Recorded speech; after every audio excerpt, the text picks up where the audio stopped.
জান বাবু, তুমি আমার কথাটা বোঝার চেষ্টা করো। আচ্ছা, এখন থেকে তুমি যেভাবে বলবা আমি সেভাবেই চলবো।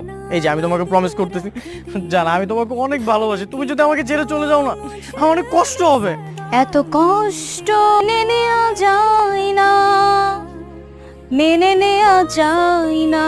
তুমি করনি ক্ষমা, তুমি করনি ক্ষমা, নিষ্ঠুর প্রিয়তমা। দেখ, মূল মানসিকতা কিন্তু একটু ভালো নেই। আমি কিন্তু উল্টাপাল্টা কিছু করে ফেল। তোর জন্য এক পিস পিজা লুকায় রাখলাম, তুই তো একটু বেশি পছন্দ করিস, নে তাড়াতাড়ি খা। থ্যাংক ইউ মা। কি ব্যাপার মা, তুমি যে আমাকে বললা পিৎজা শেষ, তাহলে পিৎজা আসলো কোত্থেকে এখন? আরে না, এক পিসে ছিল।